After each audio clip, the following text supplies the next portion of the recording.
Hi, my name is Pamela Coons, Associate Professor of Medicine in the Division of Oncology at Yale School of Medicine and Yale Cancer Center. I'm excited to announce ASCO's new open access journal, JCO Oncology Advances. As the inaugural editor-in-chief, I hope to support JCO Oncology Advances to become the premier platform to bridge the gap between accessible scientific research and clinical care. Stay tuned for more information, including new article types, at ascopubs.org/JCO Oncology Advances. We look forward to seeing your submissions in spring of 2024.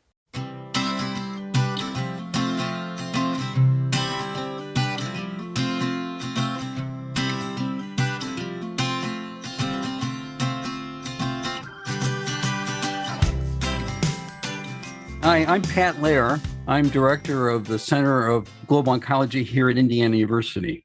And hello, my name is David Johnson. I'm at UT Southwestern in Dallas, Texas. So, Pat, we've got a couple of really great guests today. Melissa Dillmon from the Harbin Clinic in Rome, Georgia, and Lecia Sequist from the Massachusetts General Hospital in Boston. Yeah, I'm really excited. I've been looking forward to this. So have I. Listen, before we get started, I have a book I want to recommend to you. This one I got over the holidays and just finished it recently. It's called The Doctors Blackwell by Janice Nimura.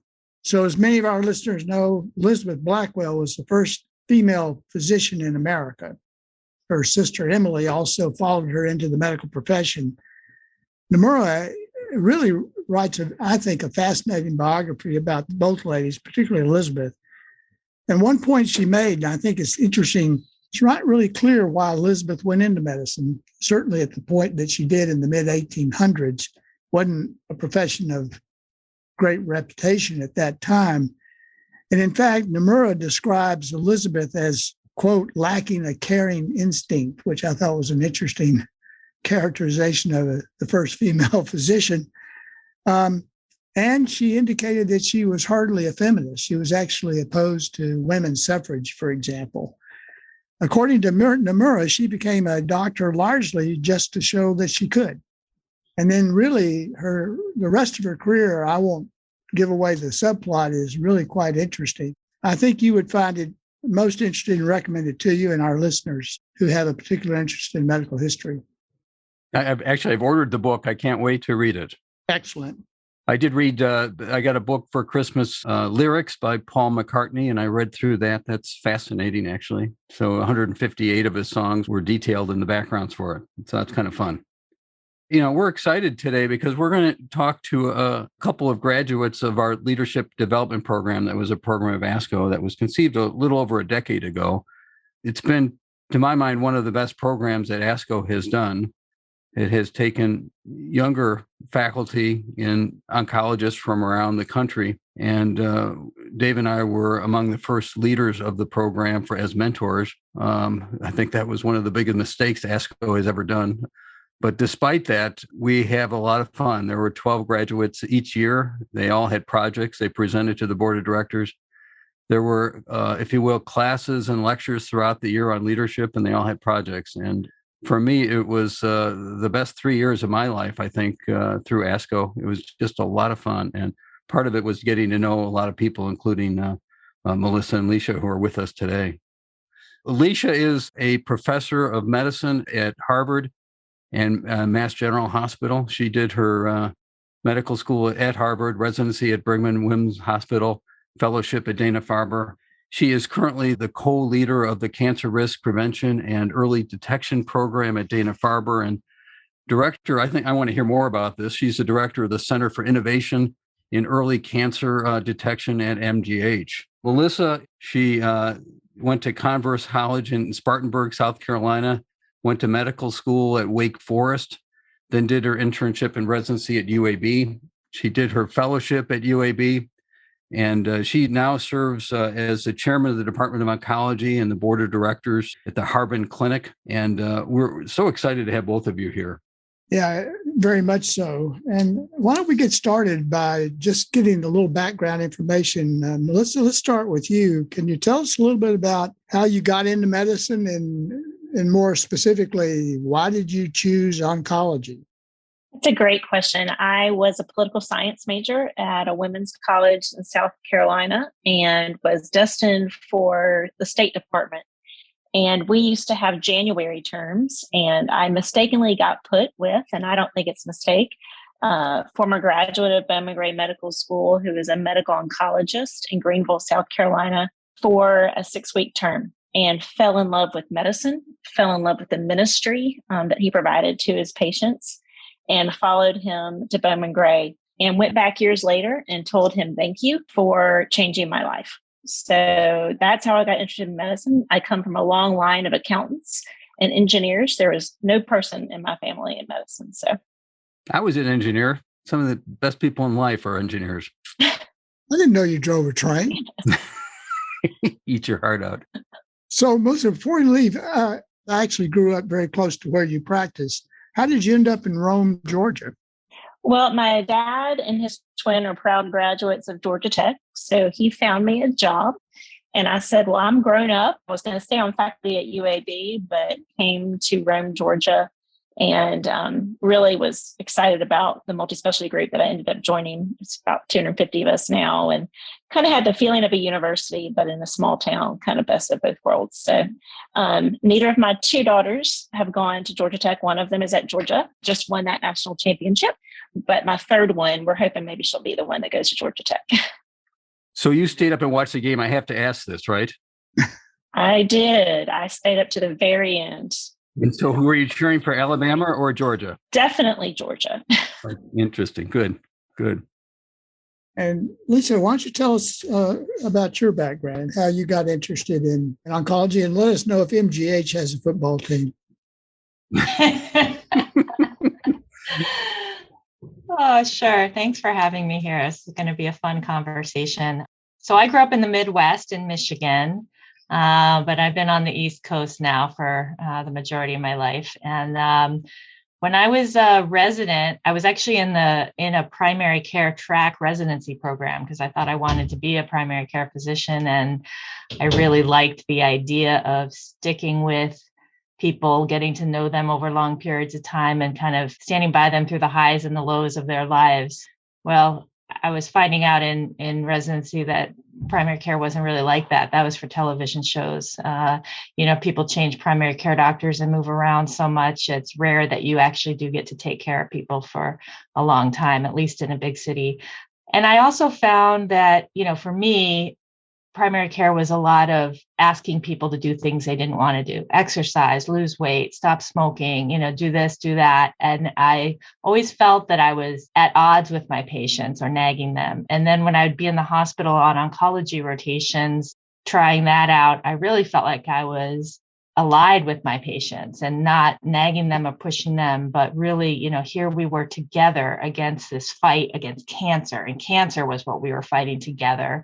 And I just fell in love with that. So much to the disappointment of the residency program that was really trying to get people to go into primary care, I said, I've got to be a specialist. And here I am. It's interesting, though, that you do risk reduction and prevention. So you're back to telling patients to lose weight and exercise again, Yeah, I guess in some ways that's true, although I'm not really taking care of primary care patients. But after spending a lot of years doing a more traditional medical oncology track of drug development and targeted therapies, the last 5 years, I have switched my research over kind of a midlife crisis situation where I said, I've got to do something different. I'm in a rut. And I started looking at new technologies for early detection. And I really enjoyed it because, it's something different. For one thing, I just felt like I was in a rut, but it's really a way to be a lot more proactive with the community and to work on issues of social justice, thinking about cancer screening and who has access and who doesn't, and what can we do better. So I'm really enjoying that in this phase of my career. Terrific. The 4 of us are linked because of this leadership development program that the American Society of Clinical Oncology put together. And I think Dave and I are really curious whether, here it is many years later now, it's been almost 9 or 10 years later now. As you reflect on the LDP, what were some of the highlights? What did you learn about yourselves? And was the program worthwhile for you? Well, I'll start. I was part of the class 2010, 2011, best class ever.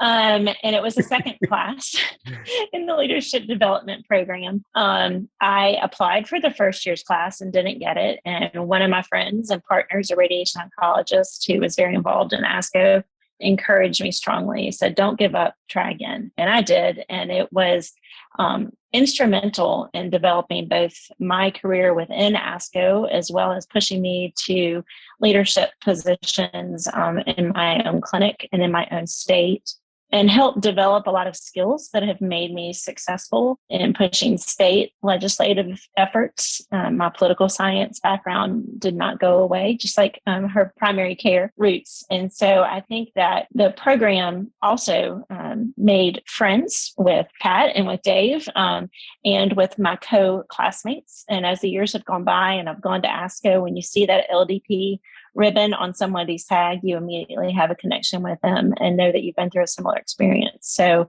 I think it's been really instrumental in developing my career. And I'm currently serving as a mentor for the Leadership Development Program. So I'm living your life 10 years ago, Pat and Dave, and it's great. Oh, I'm sorry. Terrific. Lisa.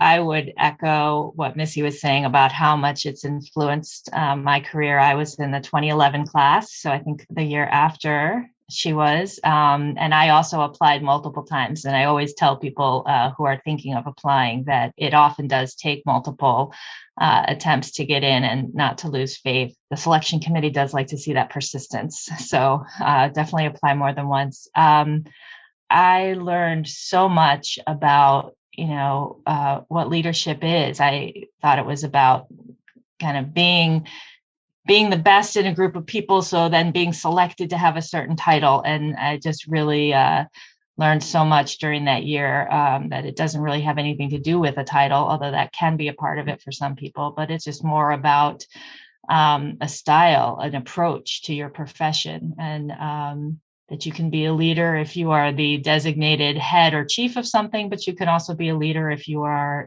don't have that designation. And there are many different styles and ways to lead and to help people to ultimately get a group to do the very best that they all can together. And the friends that I made that year from my co-classmates, as well as you guys and Jamie, who are our leaders, are just lifelong friends and mentors. And, I think it really got me thinking seriously about my choices in my career too. And, not to just kind of cruise through career and see what happened and where life took you, but to really plan and to chart your own course and to make sure to reevaluate. And if it's not going the way you want it to rechart and replan. We had a bunch of different lectures on different topics. Was there one of the lectures or areas that was particularly beneficial to you? I can think of one. I'll start out by doing this. We threw this in the second year just for the heck of it. We did this personality testing. And I thought it was fascinating because in my group, there was a little bit of conflict going on with one of the people in my group. And I realized that we were both acting out our personalities. I like to look at the big picture and he liked to just zoom out on the middle one. And the other thing that I do remember is that we showed the profiles and it turned out Dave and I were exactly opposite. And then we both said at the same time, we should be married.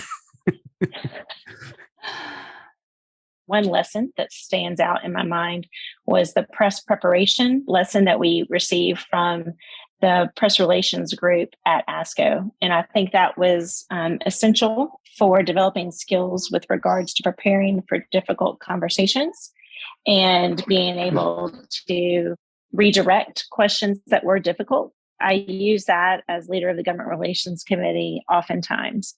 I will also say that the other lesson that stands out in my mind is conflict resolution, because at the time I was not chair of my department and was having significant conflicts with the current chair of my department.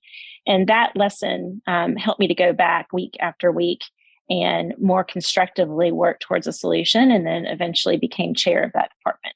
So I think those two lessons gave me lifelong skills that I've used in all my leadership roles. It's amazing how 10 years later, we can still remember the specific lectures and specific comments that people made. I remember those that you were talking about Melissa. But yeah, before you had said yours, Pat, I was going to say the same thing. That personality test was extremely helpful. And I certainly don't remember all of the different initials of the personality types, but just to understand that concept that people have, different emotional skills and blind spots that very much influence how they deal with others in the workplace, and to be able to think about that when you're having conflict with someone, and think about how to take that into a strategy where you can kind of play to their strengths and understand where they're coming from. That was extremely helpful. And then I also think that talking in small groups with our teams about specific problems we were having, or obstacles that we were facing, and getting advice from others on how to overcome them, that really started me on a recurrent mission to find friends who I could share that with outside of my institution, over the course of my career. I think that was a real exercise in how valuable that could be. And it's so critical to have peer mentors that you can talk to and strategize with, and get advice about how to handle something that you're struggling with at work, and have people that aren't in the same room full of people, or aren't living in it, so they're a little bit more objective. Let me ask a question to the two of you. Do you think your home institutions, in your case, Lecia, MGH, and in your case, Missy, Harbin Clinic, valued that training that you received?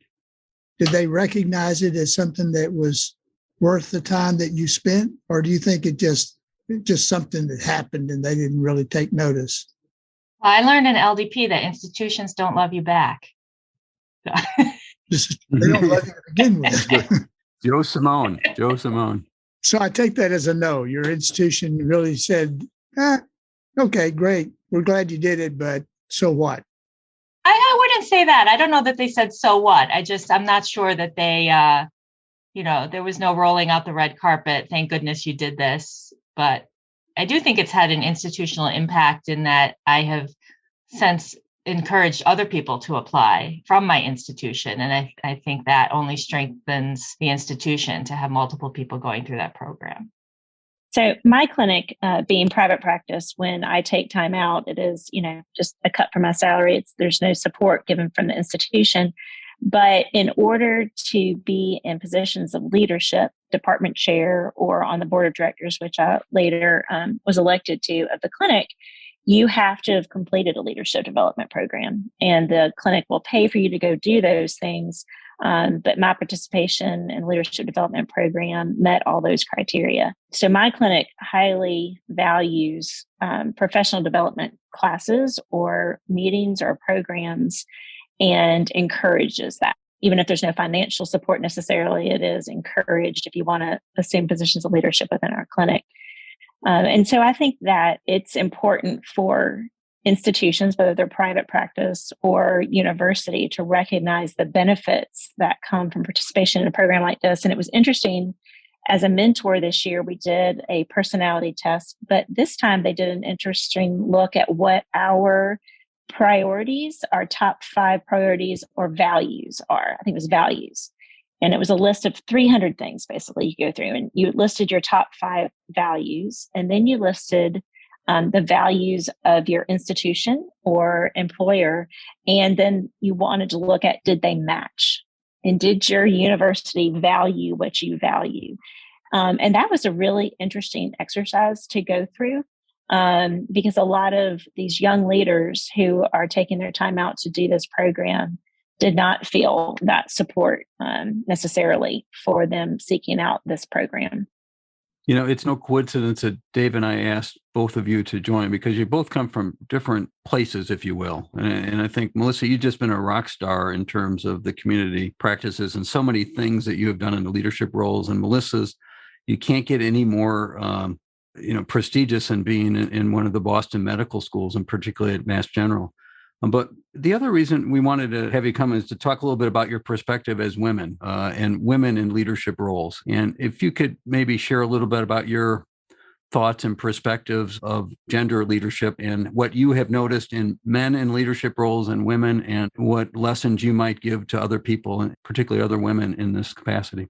Well, I think we both were trained in a day, and I might be speaking for you, but when there were, at least here at the institutions where I trained, not that many women in internal medicine. Medical school was probably 45% female by the time I was in medical school.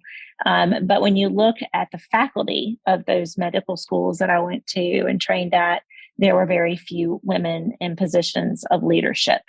And so there weren't very many role models. My dean of students at Wake Forest was a female nephrologist. And so she was a huge role model for me. And then I went to UAB, and I remember being asked in my interview, are you okay with being in a male-dominated program? Because you will be in a male-dominated program. I think there were 45 of us in my intern class, and 8 of us were female. And I said, that's fine. But I had gone to a women's college where obviously there were only women leading. So it was a big change for me to go back into a situation where I had to assert my unique female leadership qualities, which are different, and still use those in an effective way to lead. Right now, I'm serving as a mentor also for a small liberal arts college, primarily those interested in going into medicine or nursing. And usually most of those have been female. And so it's been a really great opportunity because I had very few mentors who were female, who were positive role models for me. So I think Leadership Development Program, one of the things they taught me was to go back and say thank you to your leaders and to be a leader for others.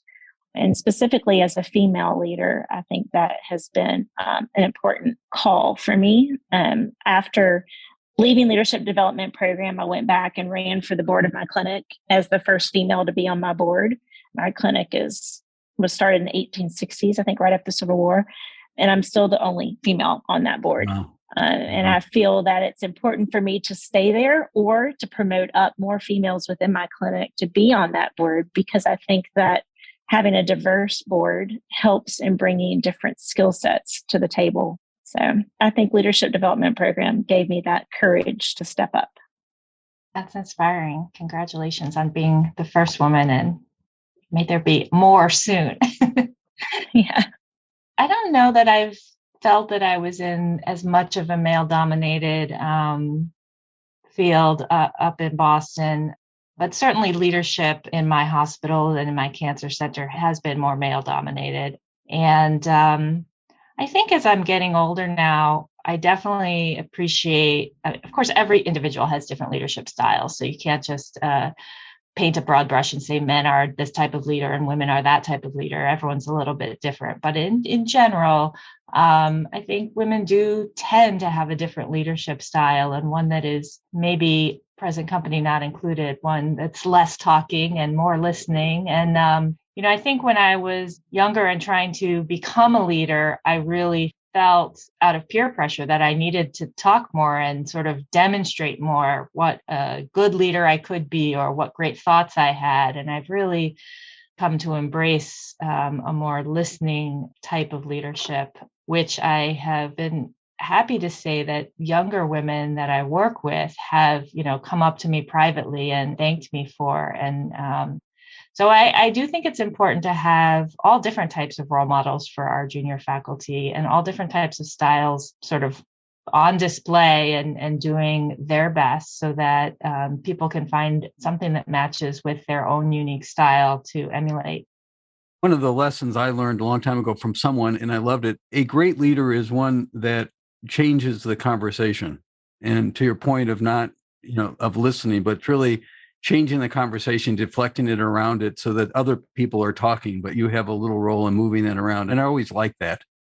Today, I was listening to the National Press Conference and I heard a definition of leadership that disturbed me. And I thought, I don't think that's my definition of leadership. So I think that defining what your type of leadership style is something that leadership development helped me with. And then once I knew what my leadership style was, then using those skills to pull together a team and achieve a goal, a common goal.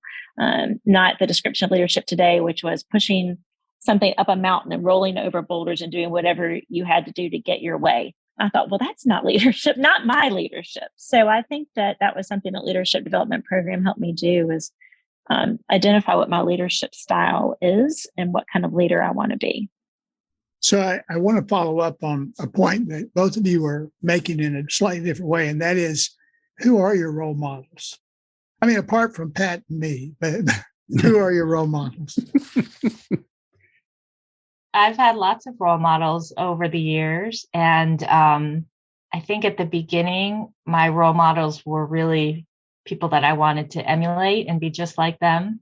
And that probably started with Tom Lynch, who was my initial research mentor when I started in lung cancer. And a lot of it was just the way he was with patients. I wanted to have that ability to make a patient feel just right at home from the first minute they walked in the door, which Tom is a master at.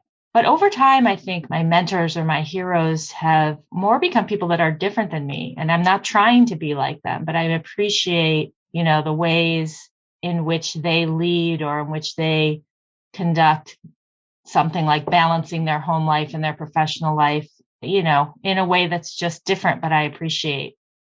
And then, in lung cancer, I would say another real big influence on my career has been Heather Wakely. She really has been my main female role model in my career. And she's given so much of her time to me and to so many to kind of sit and have personal talks and pep talks and strategies about what we're doing in our home institutions. Missy, what about you? So I would say from a professional standpoint, someone I respect and see as a mentor is actually now the female CEO of my clinic, who has been with my clinic for 20 years and worked her way up. And I think that's because she has retained her femininity, but she is recognized as a tiger that no hospital or other clinic wants to make mad. So she has a way of leading and listening that is unique. And I have learned a lot from her over the years and watch her rise in her leadership skills as I have alongside of her. And then I will say from a personal perspective, one of the books I've enjoyed reading recently really talks a lot about servant leadership.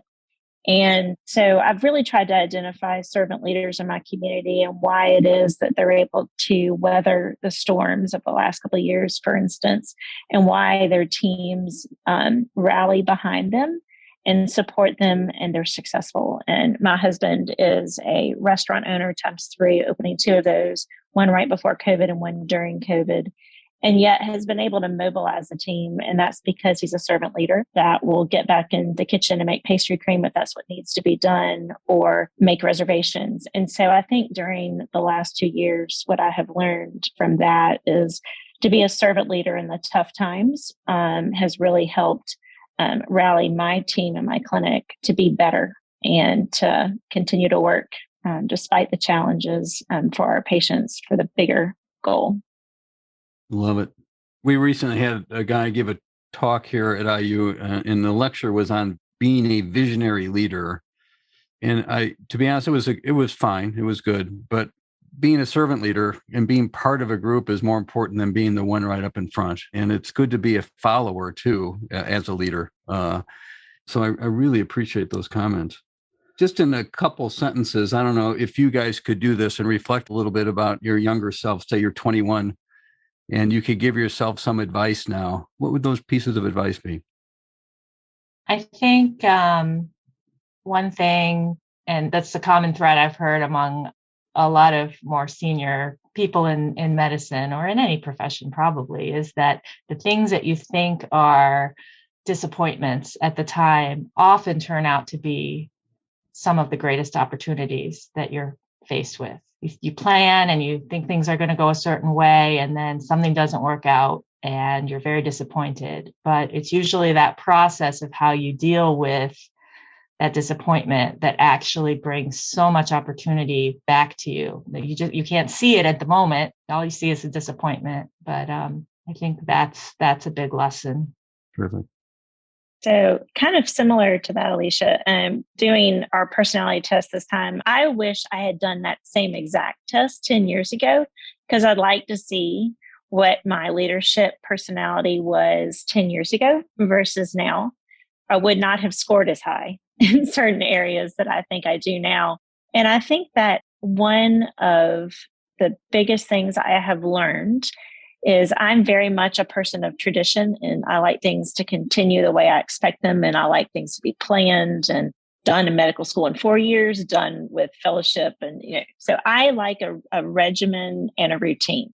And I have learned over the years to be comfortable with change. And I wish I had learned that earlier, and to be open to change and listening to new ideas. I think that probably for the first few years of my practice and training, I was very much, this is the way it's done. And I think that expressive part of my leadership had not developed yet.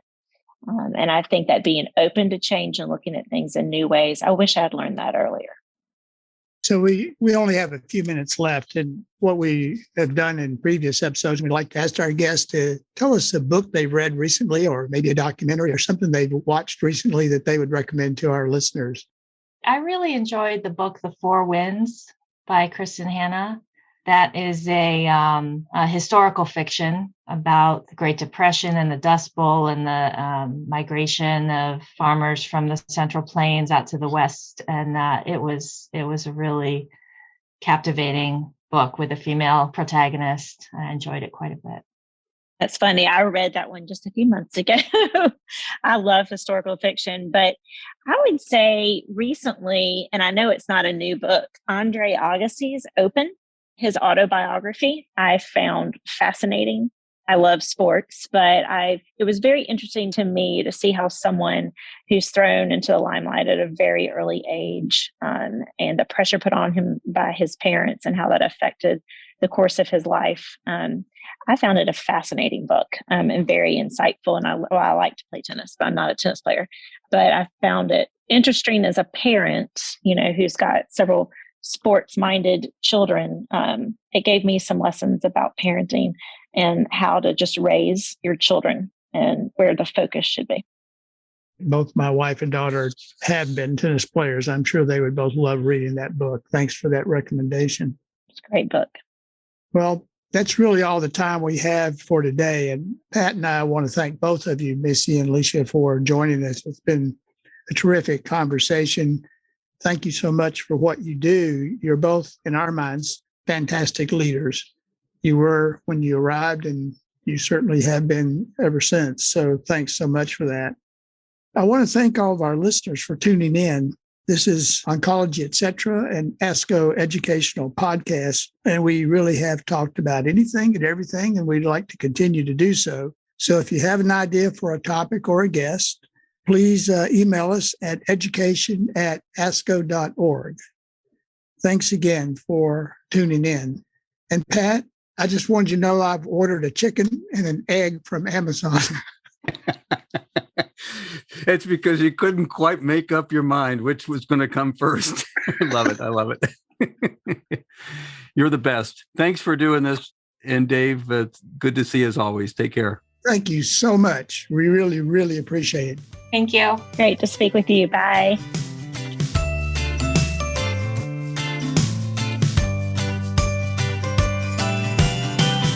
Thank you for listening to this week's episode. To make us part of your weekly routine, click subscribe. Let us know what you think by leaving a review. For more information, visit the Comprehensive E-Learning Center at elearning.asco.org.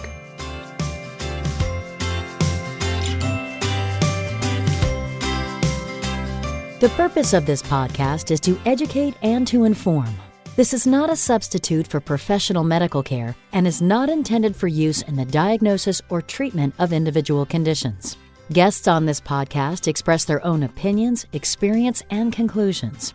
Guest statements on the podcast do not express the opinions of ASCO. The mention of any product, service, organization, activity, or therapy should not be construed as an ASCO endorsement.